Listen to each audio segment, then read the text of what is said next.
Okay, so we're looking at the way you can use language to help you to understand and develop and expand your understanding of a particular concept. So let's imagine that you're studying a text with a focus on a particular concept, but you're struggling. Quite often, you'll be struggling to get past the really obvious or the basic examples, and that's really common.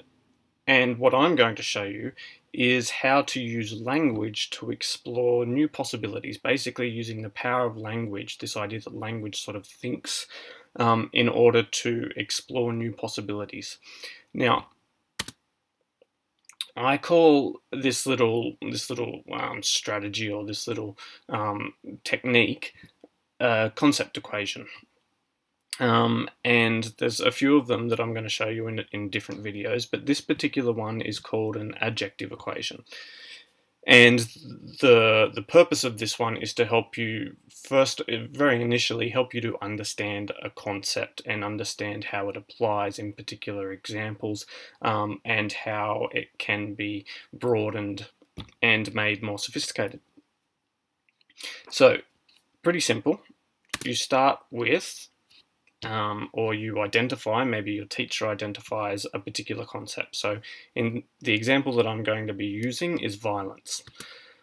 So generally concepts are abstract nouns. So you might want to look that up if you don't know what an abstract noun is. Knowing that will help you to identify the difference between a concept and other kinds of topics or subjects. The second thing that you need to do is make a list of as many classifying adjectives as you can.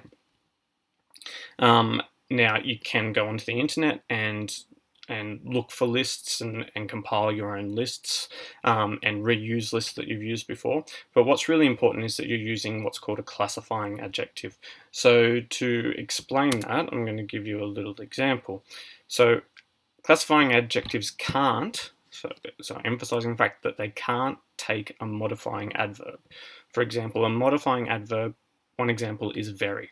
So I'm going to give you a couple of examples here to make that clearer. So we've got two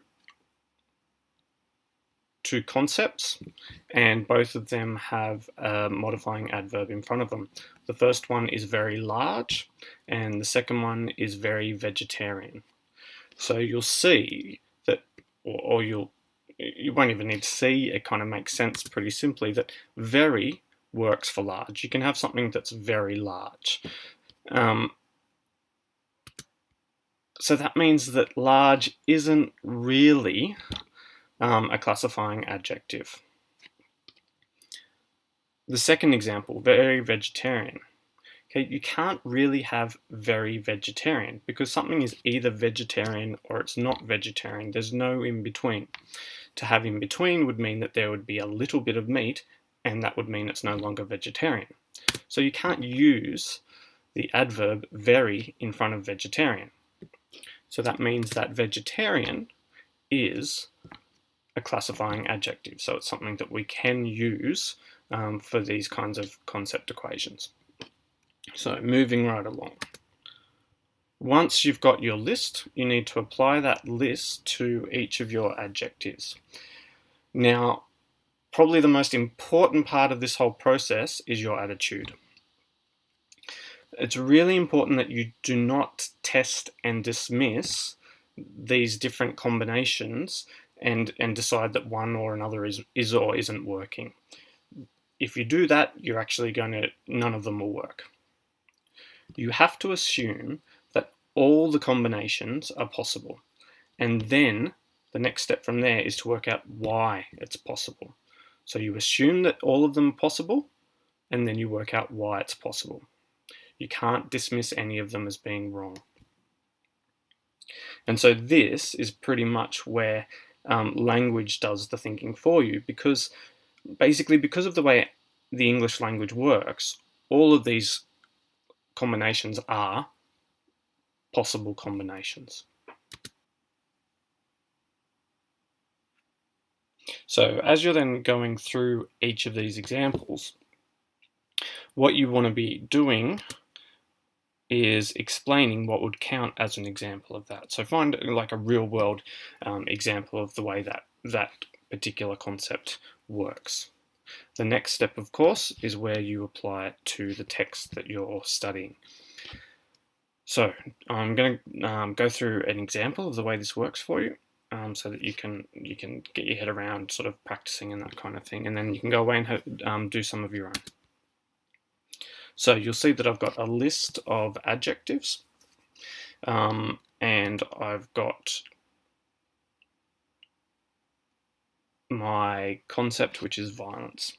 And so just quickly, violence, kind of a definition of it is that it's to cause damage or harm.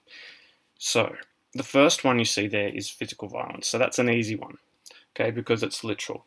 And it pretty much means to break or hurt something. So for example, breaking a lamp or punching a person. They're examples of physical violence. Next one's a little bit harder. This one's grammatical violence.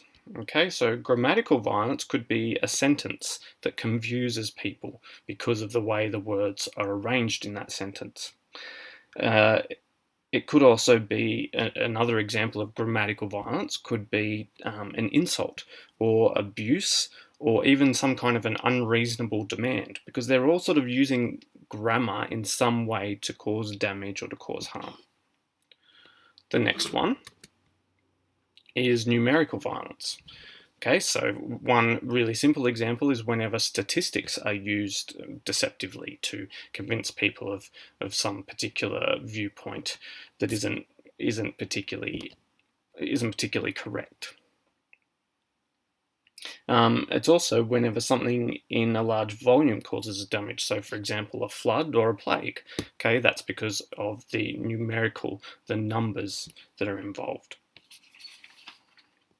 And finally, archival violence. So archive, or to archive something, is to store usually historical documents or artifacts in a safe manner so that people later on can look at them.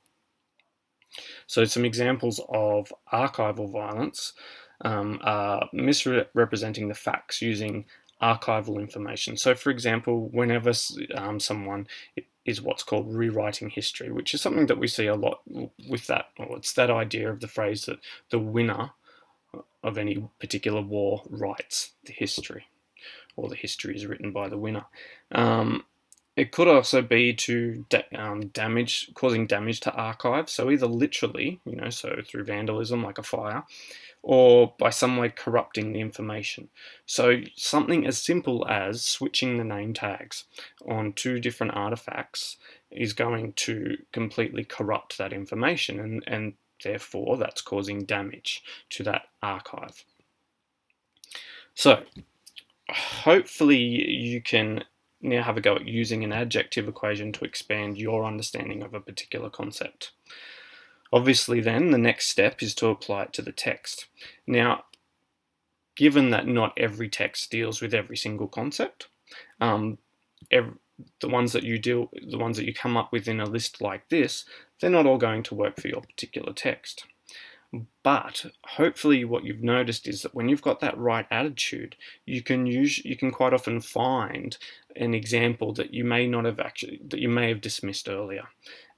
So if you have that right attitude, you'll probably be surprised how many examples you do find. And then you can go through and choose the best ones.